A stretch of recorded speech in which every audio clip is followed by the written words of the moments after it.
Hello everyone! So this is the cake that I've made today. This is a 4-tier wedding cake. The sizes are 10 inches, yung bottom tier, 10 by 6.5. And then yung second tier is 8 inches in diameter, 8 by 6. And then 6 by 6.5.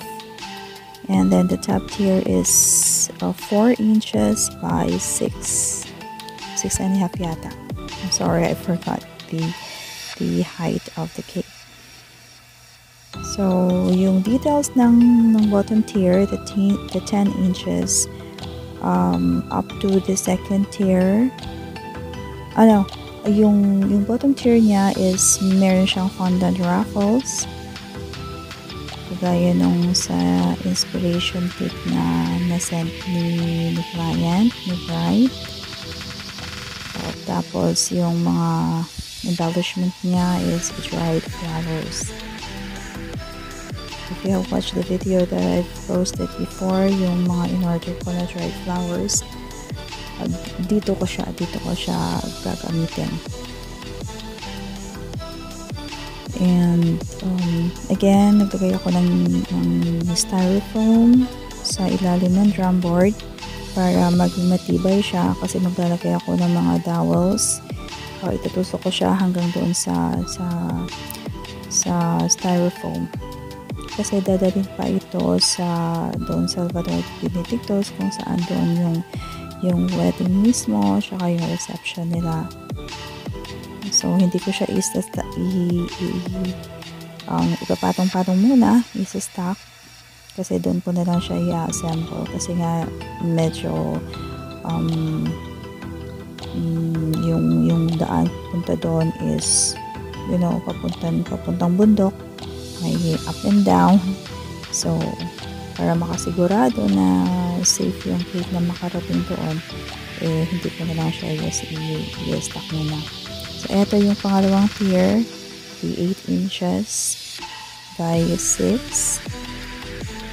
Chiffon with yellow filling din siya. And boiled icing din. Boiled icing kasi lahat yung ginagamit ko sa lahat ng mga cakes. Pero yung mga details, as what the client requested, yung fondant, fondant yung mga designs niya. Pero dito, originally, yung sa inspiration picture niya, dapat siya, yung sugar lace. Pero kasi dito wala akong mabila ng sugar lace. And if tawag dito, mag-order pa ako online yung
water lang yata ginamit ko dito.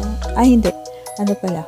Water na nilagyan ko ng Tylose powder para maging parang paste siya. Yan yung ginamit ko, parang paste. Tylose powder lang. Tsaka water.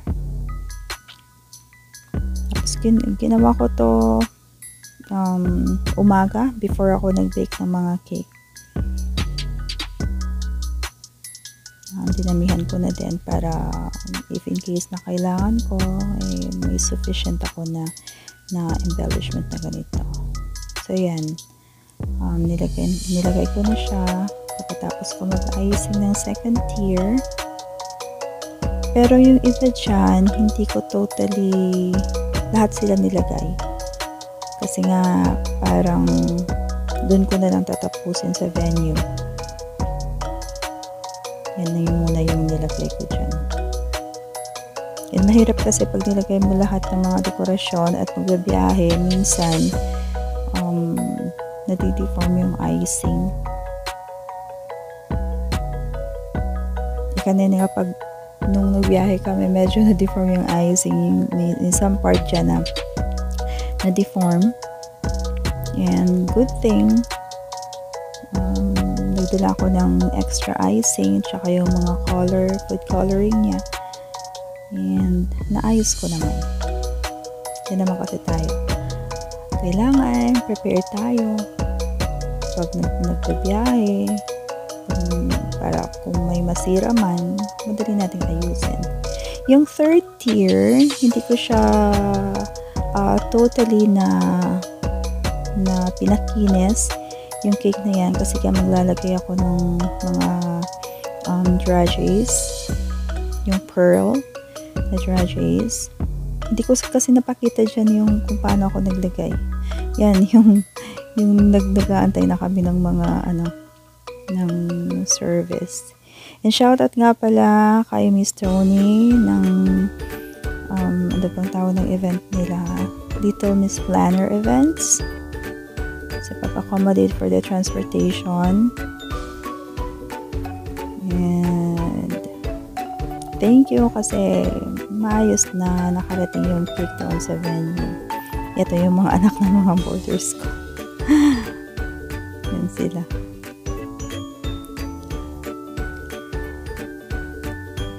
Yung mga bata, maraming tanong, maraming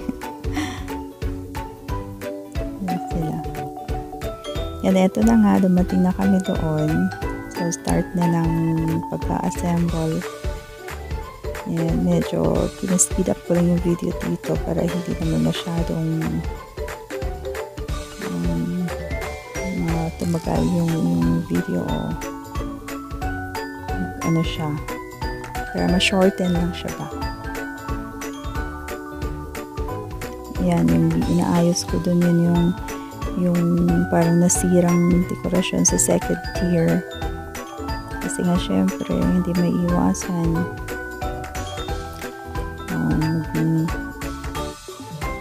sa pagka-handle minsan. Pero okay naman, naayos ko naman siya.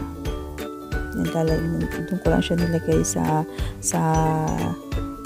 area na paglalagyan ko ng dried flowers para medyo matago lang siya. Pero kahit naman na hindi tatago, naayos ko naman yan. Medyo madilim nga lang kasi nga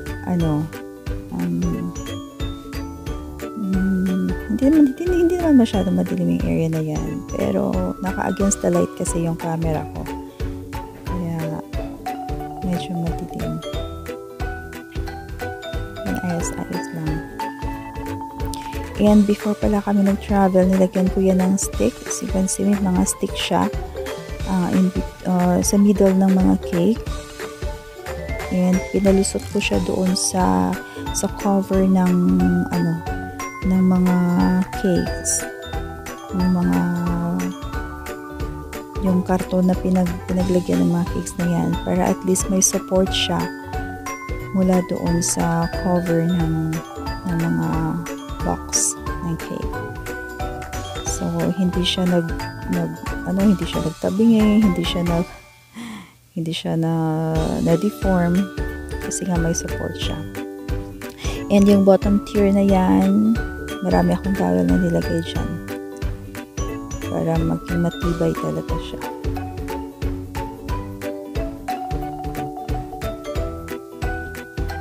And tapos nag-towel na naman ako para at least pag tinransfer nila yung cake sa mismong area na hindi siya matutumba.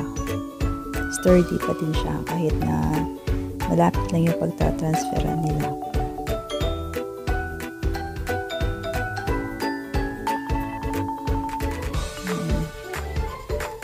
Ganyan lang siya.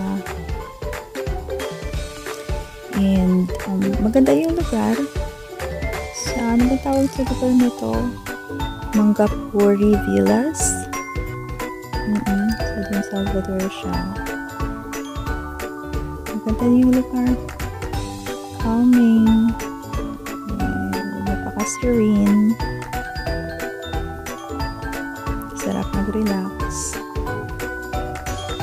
Pero kasi nagmamadali din kami umuwi kasi may mga gagawin pa ako. Kaya ito yung naka-take time talaga, yung paglalagay ng mga dry juice na to. Nilagyan ko ito dito sa bahay, pero hindi ko siya tinapos kasi nga magpa-travel kami ng 6:30 to 7. So sabi ko doon ko na lang tatapusin. Kaya not totally naman siya na lahat-lahat na nilagyan, pero most of part of the surface of the cake na ay nilagyan ko kasi nga yan yung nakalagay talaga doon sa inspiration na na cake. So para magaya lang natin ng tama lang. So yan, nilagyan ko.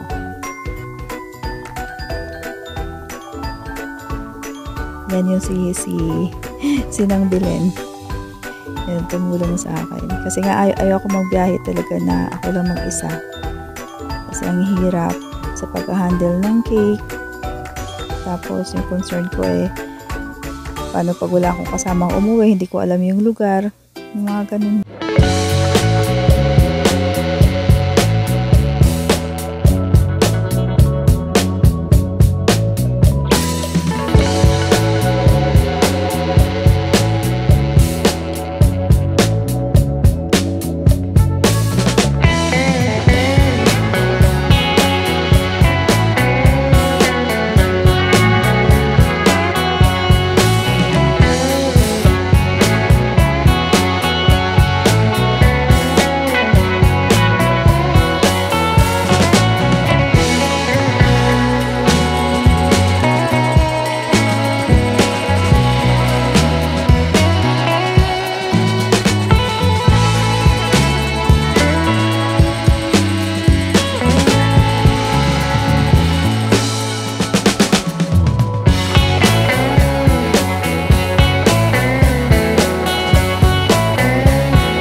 Bye.